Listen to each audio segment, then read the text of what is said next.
అసలు due diligence అంటే ఏంది? ఫ్లిప్‌కార్ట్ కంపెనీ ఇండియాలో బాగా గ్రో అవుతుంది. ఆర్డర్స్ చాలా వస్తున్నాయి. ఇన్వెస్టర్స్ కూడా చెక్స్‌తో రెడీగా ఉన్నారు ఇన్వెస్ట్ చేసేకి. కానీ వాళ్ళు ఇన్వెస్ట్ చేసే ముందు కంపెనీ నిజంగా గ్రో అవుతుందా అని చెక్ చేస్తారు. అప్పుడే డ్యూ డిలిజెన్స్ మొదలవుతుంది. అంటే ఎక్స్‌పర్ట్స్ వచ్చి కంపెనీ యొక్క అకౌంట్స్ అంటే కంపెనీ గురించి డీటెయిల్‌గా స్టడీ చేస్తారు. ఎంతవరకు అంటే ఆఖరికి కంపెనీ యొక్క ఆఫీస్ రెంట్ కూడా చెక్ చేస్తారు. ఈ విధంగా కొన్ని వారాల పాటు కష్టపడి కంపెనీ గురించి క్లారిటీ తెచ్చుకున్నాక ఇన్వెస్ట్ చేయాలా లేదా అని డిసైడ్ అవుతారు. ఈ విధంగా ఫ్లిప్‌కార్ట్ డ్యూ డిలిజెన్స్ పాస్ అయింది.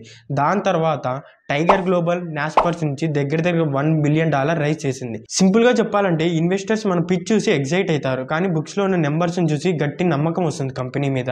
ఇంకా ఏంటంటే దీన్ని బట్టి డ్యూ డిలిజెన్స్ అంటే ఇన్వెస్టర్స్ ఇన్వెస్ట్ చేసే ముందు కొద్దిమంది ఎక్స్పర్ట్స్ని పంపి కంపెనీ గురించి పూర్తిగా స్టడీ చేస్తారు. ఆ టైంనే డ్యూ డిలిజెన్స్ అంటాము. 2015లో ఊబర్కి అగైనిస్ట్గా ట్రాన్స్పోర్ట్ ఇండస్ట్రీలో ఓలా మొదలైంది. కంపీట్ చేస్తుంది. వాళ్ళకి అప్పుడు బాగా ఫండింగ్ అవసరం అవుతుంది. చాలామంది ఇన్వెస్టర్స్ కూడా రెడీగా ఉన్నారు ఫండింగ్ ఇచ్చేకి. కాకపోతే అది డాక్యుమెంట్లో అంటే టర్మ్ షీట్లో. సింపుల్గా టర్మ్ షీట్ అంటే ఏందో చూద్దాం. మనకి మ్యారేజ్కి ముందర ఎంగేజ్మెంట్ రింగ్ పెట్టుకుంటారు కదా, ఆ విధంగా. అంటే ఇన్వెస్టర్ పూర్తిగా డబ్బులు ఇన్వెస్ట్ చేసే ముందు ఒక నమ్మకం ఇస్తాడు డాక్యుమెంట్లో. అంటే ఎంత డబ్బులు ఇన్వెస్ట్ చేస్తాను, దానికి నాకు ఓనర్షిప్ ఎంత కావాలా, బోర్డ్ సీట్స్ ఎన్ని కావాలా, ఇట్లాంటి కండిషన్స్ అన్నీ నీట్గా డాక్యుమెంట్లో రాసుకుంటారు. ఇక్కడ ఓలా కేసులో చూస్తే మనం కన్నా ఓలా అనేది సాఫ్ట్ బ్యాంక్తో ఇలా ఓ టర్మ్ షీట్ చేసుకునింది. ఆ టర్మ్ షీట్ వల్లే ఓలా యొక్క ఫ్యూచరే మారిపోయింది. ఆ టర్మ్ షీట్ తర్వాత సాఫ్ట్ బ్యాంక్ దగ్గర $100 ఆఫ్ మిలియన్ ఇన్వెస్ట్ చేసింది. అసలు బర్న్ రేట్ అంటే ఏంటి? జొమాటో ఎర్లీ డేస్లో చాలా క్రేజీగా గ్రో అవుతుంది. కొత్త సిటీస్ అని, కొత్త కంట్రీస్ అని, వీళ్ళు ఇంకా అప్పట్లో చాలా డిస్కౌంట్స్ ఇచ్చేవాళ్ళు. కాకపోతే ఇక్కడ ప్రాబ్లం ఏంటంటే ప్రతి నెల వీళ్ళు సంపాదించే దానికంటే ఎక్కువ ఖర్చు పెడుతున్నారు. మార్కెటింగ్ అని, డిస్కౌంట్స్ అని, శాలరీస్ అని, ఎక్స్పాన్షన్ అని.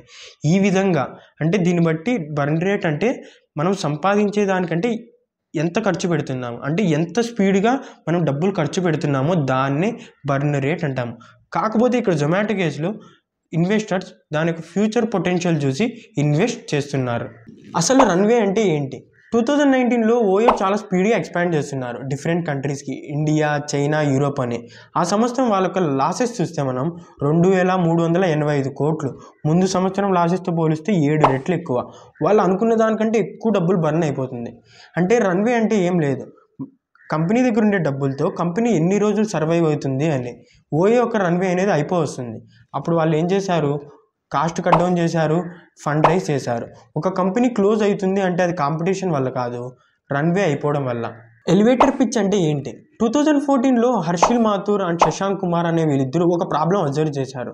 ఏంటంటే స్మాల్ బిజినెసెస్ వీళ్ళు ఆన్లైన్ పేమెంట్స్కి అడాప్ట్ చేసుకుని చాలా ఇబ్బంది పడుతున్నారు. అప్పుడు వాళ్ళ ఐడియా ఏంటంటే ఒక సింగిల్ ప్లాట్ఫామ్ చేద్దాం, అందులో నుంచి ఆన్లైన్ పేమెంట్స్ ఈజీగా, సెక్యూర్గా, ఇన్స్టెంట్గా చేసేకి. వాళ్ళ పిచ్ ఏంటంటే మేము స్మాల్ బిజినెసెస్ని ఎంపవర్ చేస్తాం ఆన్లైన్ పేమెంట్స్లోకి, వాళ్ళు చాలా స్పీడ్గా గ్రో అవుతారు, మేము ఈజీగా సెటప్ చేస్తామని వాళ్ళ పిచ్.